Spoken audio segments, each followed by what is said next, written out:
actor, a rock star, or a successful entrepreneur? Well, my next guest is all three. He was named one of Fast Company's most creative people of 2012. Please welcome to What's Trending, Jared Leto.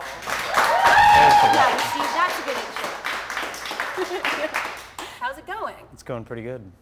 And what a great accolade to be part of that list with so many amazing and innovative people. It's great to be included with a lot of other creative people like that because you get the chance to meet them and to learn about other people and other things happening.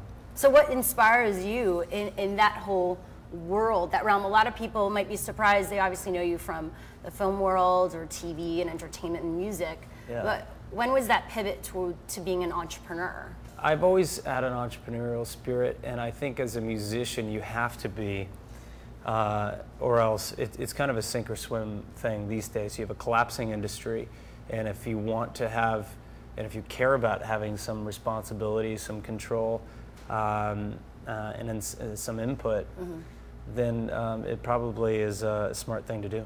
And now you've developed a marketing company out of it, social media management.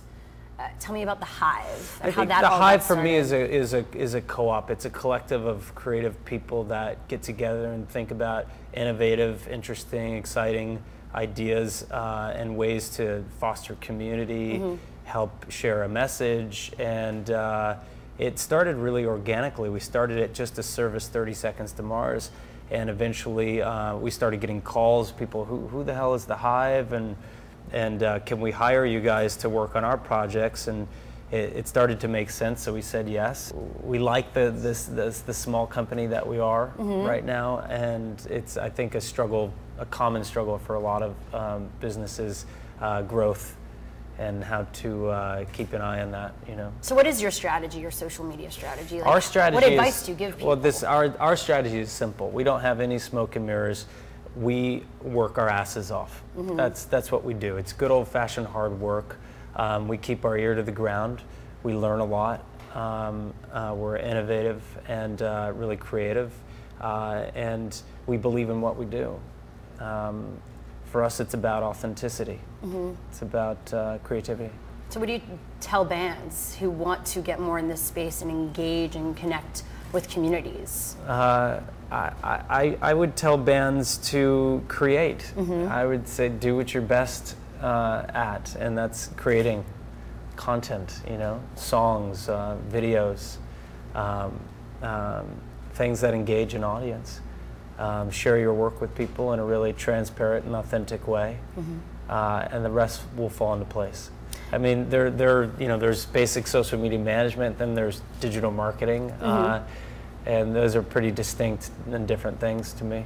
So you said how the industry is crumbling, which I think did I say collapsing? Collapsing. Yeah. Let's rewind. No. No. I think it should be. If I didn't say collapsing, it should be, because it is. So how do people monetize this day and age? What are your thoughts on the platforms that are out there right now, whether it be the Spotifys or the RDOs and other ways to monetize? I mean, I wouldn't call that monetizing for artists. Yeah. It's monetizing for someone, but it's not monetizing for artists. I've never seen a check for any streaming service, and I doubt I ever will, and that's okay.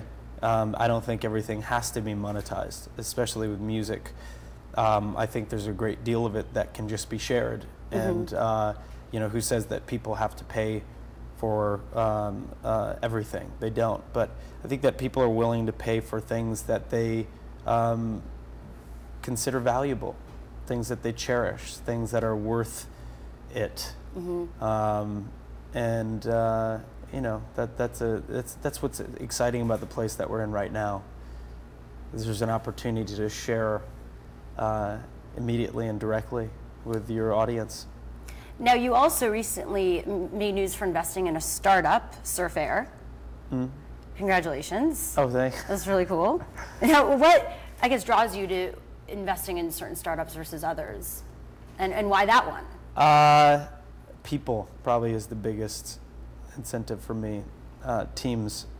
I'm not a big fan of investment per se. Yeah. It's not my thing, really. I'm more of a creator. I like to get my hands dirty. I like to build things and then share them. But when I meet certain people, certain teams, and I really believe in them, it's wonderful to be able to support and help in some way bring the idea, the concept, the product to another level, if you can do that. It's really, for me, not anything about private. Yeah. It's about an airline. It's about disrupting a business that could use it, yeah. and getting rid of friction, kind of in the way that Uber has gotten rid of friction for a car service or taxi. I think that Surf Air is going to alleviate some of that tension and friction as far as air travel. You also have the one and only Golden Tickets, which is another startup providing unique and different fan VIP experiences. Yeah. Tell me how that got started and what's the coolest VIP experience you've done for a fan so far? We've done New Year's Eve parties and dinners for people. We've had special shows where people watch from the side of the stage and get access to, you know, a vantage point they could have never imagined.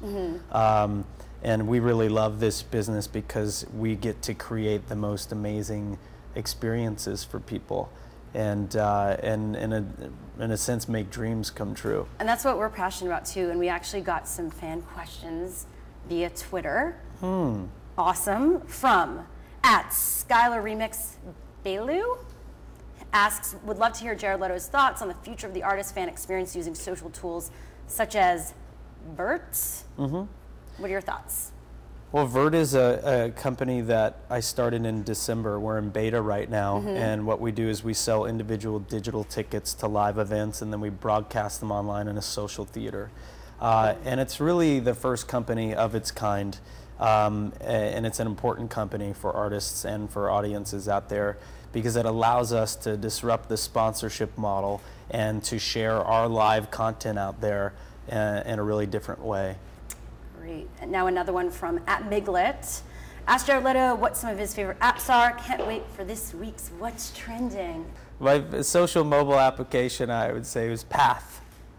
And if you haven't checked Path out, I'm a big believer in Path. I think it's it's one of the best design apps I've ever seen. I love the Bjork app is interesting too, but you know, it's a very smart app and involved. So, but for creativity, I think that's a beautifully designed app. And now finally, your band. You're back in the studio. We're going to see some music from you guys soon. Yes. It's interesting, your music. 2015. 2015, 2015. That's it, man. It's back. It's interesting though, your music video for Beautiful Lie 2.0, I feel like it's coming back around. Like it got released last year, but I've been seeing it in people's feeds recently. Yeah, we just released a documentary about the making of that video, and it was a really special time because we went 200 miles north of the Arctic Circle. Yeah. Where I don't think any band has really gone, especially with a bunch of cameras. And we shot on icebergs and glaciers, and you know, in the most beautiful landscape you could ever imagine. So what statement were you trying to make with all of this? Well, I think we were just sharing the beauty of this magical landscape. And if you watch the documentary, you can get on Vert Direct. If you watch the documentary, you see the video. It also celebrates the culture of the Inuit people who are experiencing global warming firsthand. You know, Jared, it was a pleasure having you on today, sharing your story. In and out. You're great. Thank you so much. Follow Jared Leto on Twitter @JaredLeto and all his greatness online.